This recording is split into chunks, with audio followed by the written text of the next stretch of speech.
Hi guys, welcome back to my channel. Kelvin here. Whenever you check out financial blogs or videos, you will always see the same advice. Why you should save money. Why saving money is important. The importance of saving money. But guess what? All these are fake news. Okay, it's not totally fake news. Saving money is definitely good.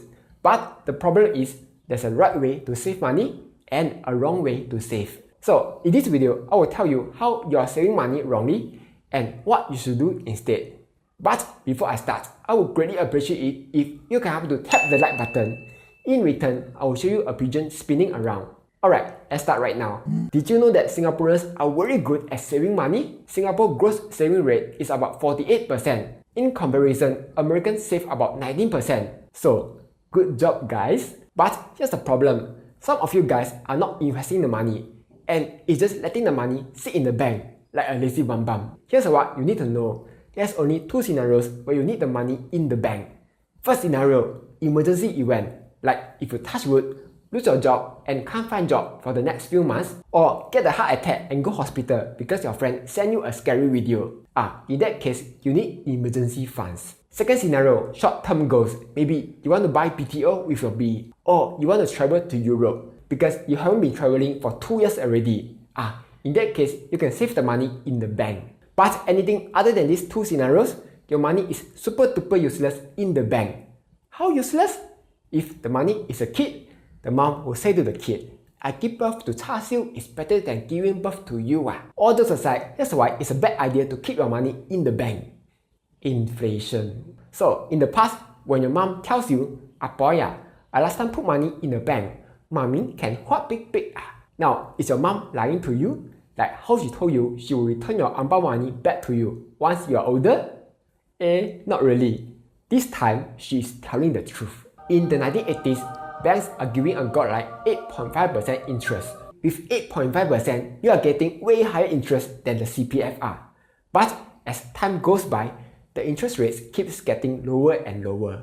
And right now, even their so-called high interest savings account is giving a super duper set interest of 0.5%.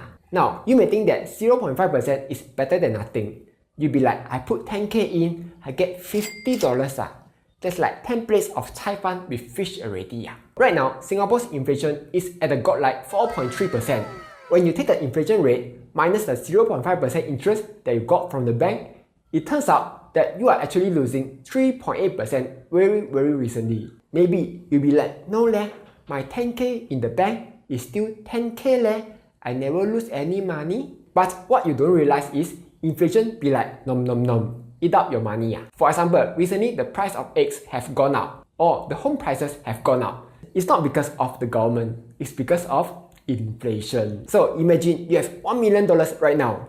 Okay, maybe you don't, but you will definitely get there someday.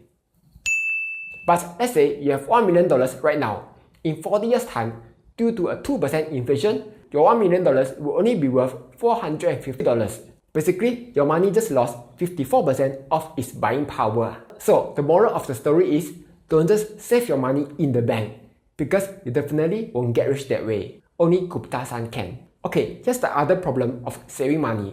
Opportunity cost. Even though Singaporeans are good at saving money, many of them don't realize the full potential of their money. A self-made millionaire, Grant Cardone, said that he doesn't save money. The reason is because money, like any paper, is only good when it's used. When the money is sitting in the bank, not only is its value dropping like grapes, you are also missing out on growing your wealth. Let's say if you just invest $500 every month, after 40 years, with the S&P 500's average 10% return, you will end up with a godlike $3 million. Compare that to just keeping money in the bank, you will only end up with a sad 240k. Basically, by just saving money and not investing, you are missing out on a ton of potential gains. Now, it's not just the stock market. There are also other ways to grow your money. You can spend it on courses or degrees to improve your knowledge, which will increase your income over time. Or you can use it to pursue your passion, like opening a bakery. Or just use it to buy physical assets, like a house which goes up in value. So remember, cash is trash, but cash flow is king. However, this is easier said than done. So here's what you need to do. Give yourself a real goal. And not just, I want $10 million for no reason. Ask yourself, why do you want $10 million? how do you come up with that number? So take me for example. I'm aiming for $1 million by 45 years old. Because with that money, a 4% dividend will mean that I get 40k passive income every year, which is enough to pay for my living expenses. So with this goal, I know that I need to invest some money. So I started with $500 a month. Then after a while, I realized that I'm not investing enough.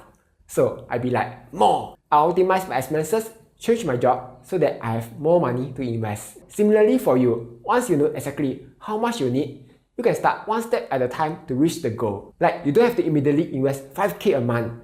That would be too scary for new investors. Start small. Maybe you start with $100, then next year $500 and so on.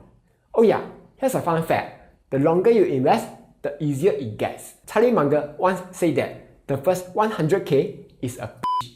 Here's why. To go from 0 to 100k, you need to work hard, save and invest as much as possible. But once you reach 100k, it gets easier due to a few reasons.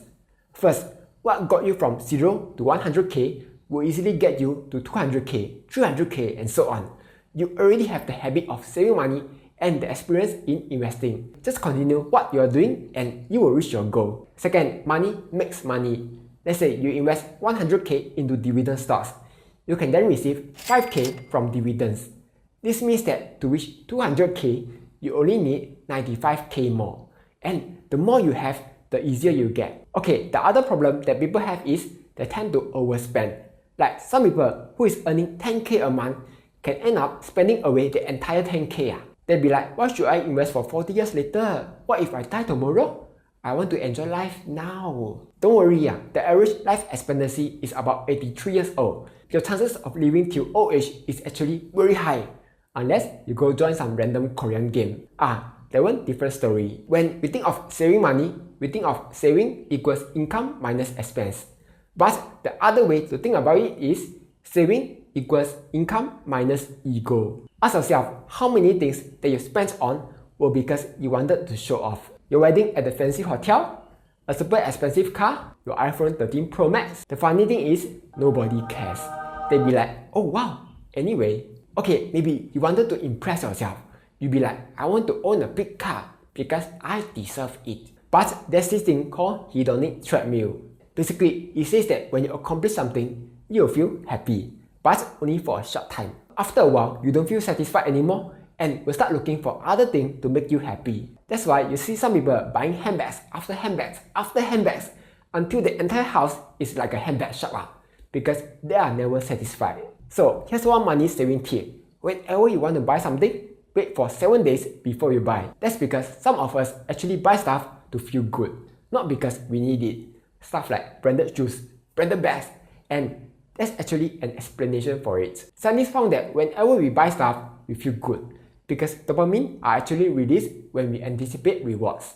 But check this out. Dopamine starts going out when there's a signal. Like you see a 50% sale or the new iPhone 13 Pro Max, Alpine Green. And when you finally receive the reward, there's very little dopamine left. So here's my advice. To avoid impulse purchases, wait for 7 days before buying your stuff. Let the dopamine go down a bit first.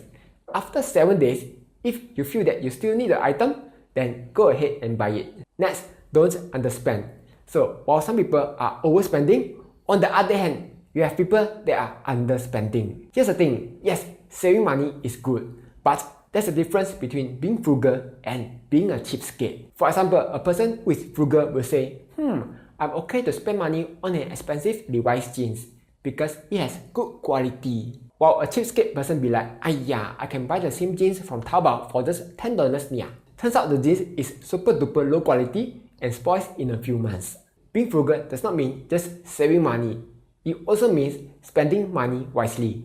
So a way to think about it is how much value you will get by spending this money. Like buying better quality clothes or eating healthier food instead of cai fan every day. Sure, you will end up spending more money, but the value you get is longer lasting clothes and a healthier body. Another tip is to spend on memories, like go for a trip with your family, especially if you haven't been traveling for the past 2 years. You get to finally live life again and make new memories together. 30 years from now, you won't remember how much you spent on that trip, but you remember that you guys enjoy it. Anyway, that's all for this video, but do let me know in the comments below, how are you saving money wrongly?